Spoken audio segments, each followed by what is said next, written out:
ತುಮಕೂರು ಜಿಲ್ಲೆ ಗಡಿ ಬಳಿ ಒಂದು ಬಿಕೋ ಅಂತಿದ್ದ ಪ್ರದೇಶ. ಹೆಸರು ಕಡಪ್ಗೆರೆ ಹಳ್ಳಿ. ಒಂದಾನೊಂದು ಕಾಲದಲ್ಲಿ ಇಲ್ಲಿ ದೊಡ್ಡ ಕೆರೆ ಇತ್ತು. ಅಲ್ಲಿ ನೀರು ತುಂಬಿ ಹರಿಯುತ್ತಿತ್ತು. ಆದರೆ ಈಗ ಬೂದು ಬಣ್ಣದ ಮರಳು ಮಾತ್ರ. ಯಾವುದೇ ಹಸಿರು ಇಲ್ಲ, ಯಾವುದೇ ಜೀವಂತ ಶಬ್ದ ಇಲ್ಲ.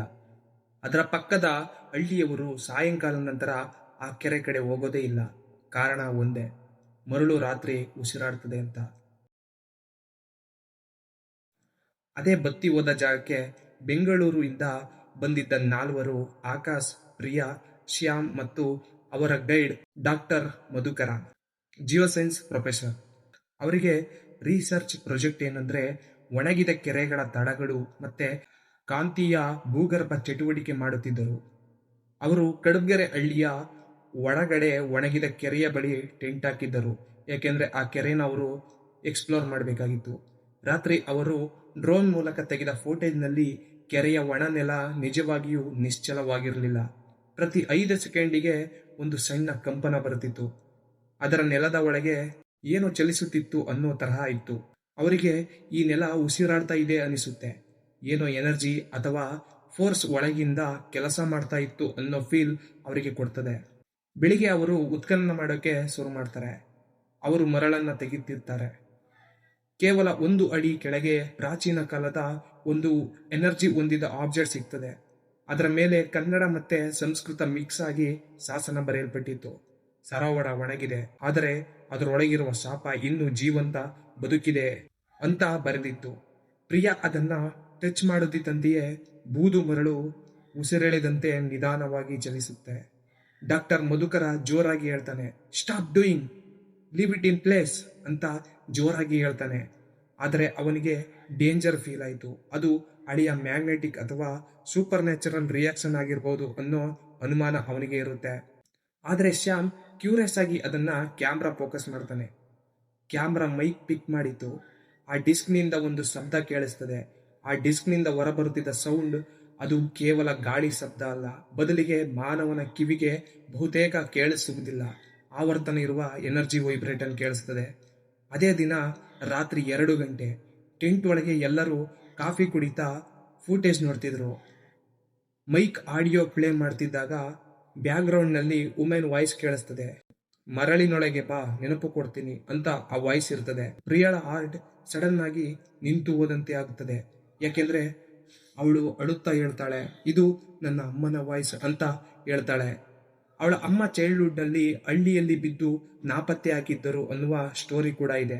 ಡಾಕ್ಟರ್ ಮಧುಕರ ಕಾಮಾಗಿ ಹೇಳ್ತಾನೆ, ಅದು ನಿಜವಲ್ಲ, ಅಚೇತ ಮನಸ್ಸಿನ ಕಲ್ಪನೆ, ಪರವಾಗಿಲ್ಲ ಇಗ್ನೋರ್ ಮಾಡು ಅಂತಾನೆ. ಆದರೆ ಕುತೂಹಲದಿಂದ ಆಕಾಶ್ ಮೈಕನ್ನ ಹೊರಗೆ ಇಡ್ತಾನೆ. ಅದು ಕೇವಲ ಸೌಂಡ್ ರೆಕಾರ್ಡ್ ಮಾಡಲು ಅಲ್ಲ, ಅದು ಅದೃಶ್ಯ ಶಬ್ದಗಳ ಫ್ರೀಕ್ವೆನ್ಸಿಗಳನ್ನು ಹಿಡಿಯಲು ಶುರು ಮಾಡಿತು. ಬೆಳಿಗ್ಗೆ ಟೆಂಟ್ ಹೊರಗೆ ಬಂದಾಗ ಪ್ರಿಯಾ ಎಲ್ಲಿಯೂ ಸಹ ಕಾಣಿಸ್ಲಿಲ್ಲ. ಮರಳಿನ ಮೇಲೆ ಆಕೆಯ ಹೆಜ್ಜೆಯ ಗುರುತುಗಳು ಹೋದರೂ ಸಡನ್ ಆಗಿ ಎಂಡ್ ಆಗಿದ್ದವು. ನೋ ಸ್ಟ್ರಗಲ್, ಯಾವುದೇ ಎಳೆಯುವ ಗುರುತುಗಳಿಲ್ಲ. ಮಾತ್ರ ಕೊನೆಯ ಹೆಜ್ಜೆ ಹತ್ತಿರ ಒಂದು ಡೀಪ್ ಸರ್ಕಲ್ ಮಾರ್ಕ್ ಇರ್ತದೆ, ನೆಲ ಉಸಿರಾಡಿದಂತೆ. ಆಕಾಶ್ ಭಯಗೊಂಡು ಅಗಿಯಲು ಪ್ರಯತ್ನ ಮಾಡ್ತಾನೆ. ಡಾಕ್ಟರ್ ಮಧುಕರ ಕೋಪದಿಂದ ಹಿಡಿದು ಸ್ಟಾಪ್ ಅಂತ ಅವನನ್ನು ಎಳೆದುಕೊಳ್ತಾನೆ. ಆದರೆ ಮರಳಿನೊಳಗಿಂದ ತಣ್ಣನೆಯ ಗಾಳಿ ಹೊರಬರುತ್ತೆ. ಒಂದು ಸ್ಟ್ರೇಂಜ್ ವೈಬ್ರೇಷನ್ ಅವರ ಕಾಲಿನ ಕೆಳಗಿನಿಂದ ಹಾದು ಹೋಗಿರ್ತದೆ. ಆ ರಾತ್ರಿ ಅವರು ಇನ್ಫ್ರೇಡ್ ಕ್ಯಾಮ್ರಾ ಸೆಟ್ ಮಾಡಿ ಒಳಗಿನಿಂದ ಮಾನಿಟರ್ ಮಾಡ್ತಿರ್ತಾರೆ. ಸ್ಕ್ರೀನ್ನಲ್ಲಿ ಕ್ಲಿಯರ್ ಆಗಿ ಕಾಣ್ತದೆ. ಕೆಳಗಡೆ ಮಂದ ಬೆಳಕು, ಮನೆಯ ರೂಪಮೇಶ, ರಚನೆ ಕಾಣ್ತದೆ. ಆಗ ಶ್ಯಾಮ್ ಹೇಳ್ತಾನೆ, ಇದು ಸಮಾಧಿಯಾದ ಹಳ್ಳಿಯ ಮಾದರಿ ಅಂತ ಅವನು ಹೇಳ್ತಾನೆ. ಡಾಕ್ಟರ್ ಮಧುಕರ ಸ್ಲೋಲಿ ಹೇಳ್ತಾನೆ, ಬಹುಶಃ ಹಳೆಯ ಕಡಬಗೆರೆ ಗ್ರಾಮ ಆಗಿರಬಹುದು ಅಂತ. ಆಕಾಶ್ ಕ್ಯೂರಿಯಾಸಿಟಿಯಿಂದ ರೆಕಾರ್ಡ್ಸ್ ಹುಡುಕ್ತಾನೆ. 1820ರಲ್ಲಿ ಅದೇ ಪ್ರದೇಶ ಒಮ್ಮೆ ನೀರಿನಲ್ಲಿ ಮುಳುಗಿದ ಹಳ್ಳಿಯಾಗಿತ್ತು. ಐತಿಹಾಸಿಕ ನೋಟ್ಸ್ನಲ್ಲಿ ಒಂದು ರಾತ್ರಿ ಸರೋವರದಲ್ಲಿ ಇಡೀ ವಸಾಹತುವನ್ನೇ ನುಂಗಿ ಹಾಕಿತ್ತು ಅಂತ ಇರುತ್ತೆ. ಆ ರಾತ್ರಿ ಹವಾಮಾನ ಡಿಪಾರ್ಟ್ಮೆಂಟ್ ವಾರ್ನಿಂಗ್ ಕೊಡಲಿಲ್ಲ. ಆದರೆ 12ವರೆಗೆ ಕರೆಕ್ಟಾಗಿ ಬಲವಾದ ಗಾಳಿ ಆರಂಭಿಸ್ತದೆ. ಮರಳು ಬಿರುಗಾಳಿಯಲ್ಲಿ ಸ್ಫೋಟ ಆಗುತ್ತೆ. ಟೆಂಟ್ ಬಿದ್ದಿತ್ತು, ಜನರೇಟರ್ ಆಫ್ ಆಯಿತು. ಟೋಟಲ್ ಎಲ್ಲ ಕಡೆ ಕತ್ತಲು ಆರಂಭಿಸಿತು. ಆಕಾಶ್ ಟಾರ್ಚ್ ಹಾಕಿ ನೋಡ್ತಾನೆ. ಮರಳಿನೊಳಗಿಂದ ಅಸ್ಪಷ್ಟ ಮಾನವನ ಆಕಾರಗಳು ಹೊರಬರುತ್ತಿದ್ದವು. ಅವರ ಮುಖಗಳು ರಿಫ್ಲೆಕ್ಟ್ ಆಗ್ತಿದ್ದವು. ಕಣ್ಣುಗಳಿಲ್ಲ, ಒಂದು ಆಕಾರ ಮುಂದೆ ಬಂದು ಹೇಳ್ತದೆ, ನೀನು ಮರಳಿ ಬರುವ ತನಕ ನಾವು ನಿಲ್ಲುವುದಿಲ್ಲ ಅಂತ.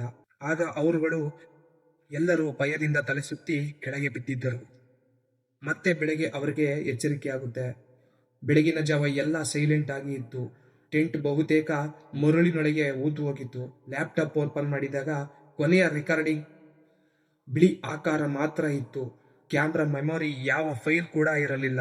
SD ಕಾರ್ಡ್ ಮೇಲೆ ಸುಟ್ಟ ಸ್ಮೆಲ್ ಬರುತ್ತಿತ್ತು. ಡಾಕ್ಟರ್ ಮಧುಕರ ಹೇಳಿದರು, ನಾವು ಹೊರಡಲೇಬೇಕು ಅಂತ. ಆದ್ರೆ ಆಕಾಶ್ ಸೈಲೆಂಟ್ ಆಗಿ ಇದ್ದ.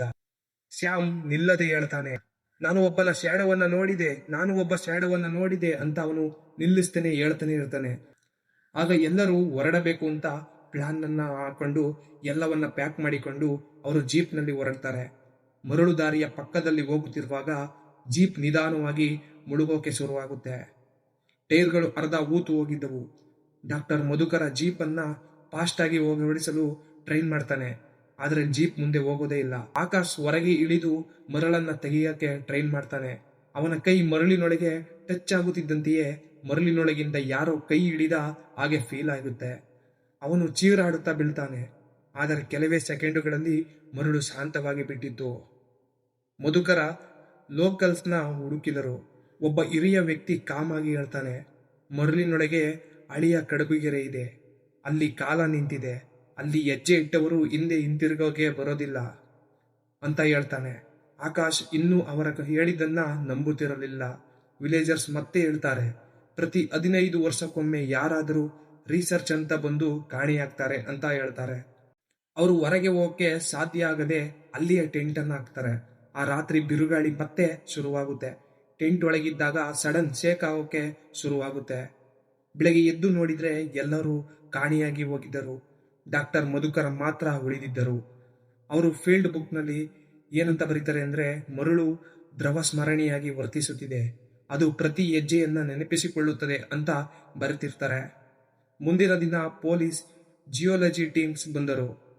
ಡಾಕ್ಟರ್ ಮಧುಕರ ಅನ್ಕಾನ್ಸಿಯಸ್ ಸ್ಟೇಟ್ ನಲ್ಲಿ ಸಿಗ್ತಾರೆ. ಆಕಾಶ್, ಪ್ರಿಯಾ, ಶ್ಯಾಮ್ ಎಲ್ಲರೂ ಕಾಣೆಯಾಗಿ ಹೋಗಿದ್ದರು.